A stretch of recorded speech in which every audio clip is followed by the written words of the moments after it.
Hello, everyone. Dr. Eames here. This time I'd like to talk to you about people with disabilities, in particular in the context of the workplace. So I've got some true-false questions here that we can work through. First, the definition of a person with a disability is anyone with a physical impairment that limits the range of tasks he or she can accomplish. That is the definition today of a disabled person. And notice, a physical impairment, uh, and this could also be mental. Number two, true or false?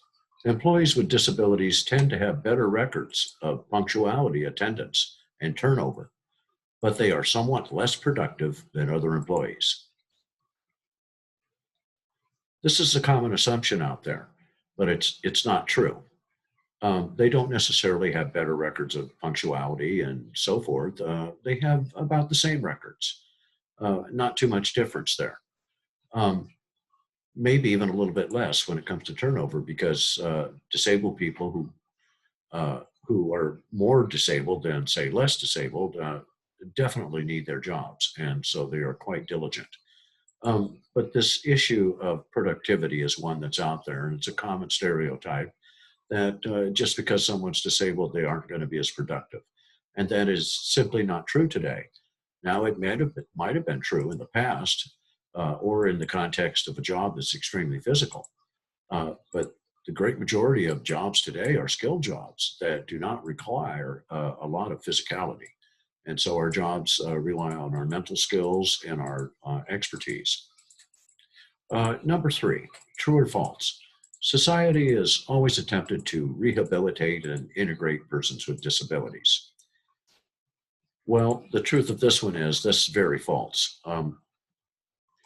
Society has been up and down with this issue of what do we do with people who are different, particularly people who had mental disabilities. When we were still an agrarian society, there was a sort of common sense out there. It was the norm to take care of these people, to nurture them, and so forth. But somehow, in that change, when we went to the Industrial Revolution and to started working away from the farm and indeed adopting a more factory type of lifestyle, our culture changed. Many things about America, American society changed, and the way we viewed disabled people changed as well. For a while, we decided to train them and build special schools for them. And so they were sent to these places. But then sending them away to an institution became the norm. And pretty soon it became very easy to just institutionalize these people, particularly anyone with a mental disability. And so they were basically denied human rights of all types. And the APA, the American Psychological Society, of course, remember at the turn of the 20th century, still didn't know much of what we know today about human psychology. And so their definition of what it was to be disabled and how to deal with the most severely disabled people and all of the context of what goes with that changed up and down over the years. Today, though, we do look at it like we do want to rehabilitate and we want to integrate people, and indeed, they want to be as independent as possible. And there's a large movement and support network out there that helps them do that. Number four, only about 10% of persons with disabilities are currently employed.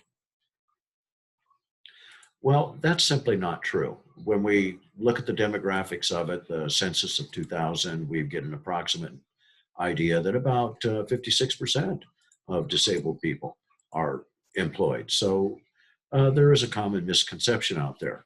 But there is also a misconception out there about what it is to be disabled. And so the range of disabilities is quite wide, from those who just simply have to deal with a nagging discomfort that doesn't make their life pleasant, but on the other hand, it's not really life altering, to those people that really need help getting around in their daily lives and attending to the basics of life. Number five, true or false?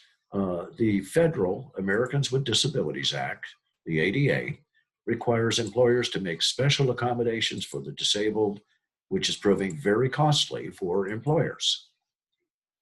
Now, this is simply not true. And there is a stereotype out there that the government is opposed to law on business and it's very onerous to them. And it's simply not the truth. The law really states that they make reasonable accommodations.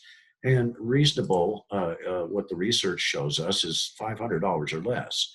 And for a really large organization, that is not much money. And in fact, most of the cases, I can't give you a statistic at the moment, but the great majority of cases are $100 or less. It's very little really that you have to do to accommodate most people who are able to go out and take a job in the workplace. They need minor accommodations to the working area. Sometimes they might need a little more particular schedule, times and start and stop, things like that. But those are all things that are not costly.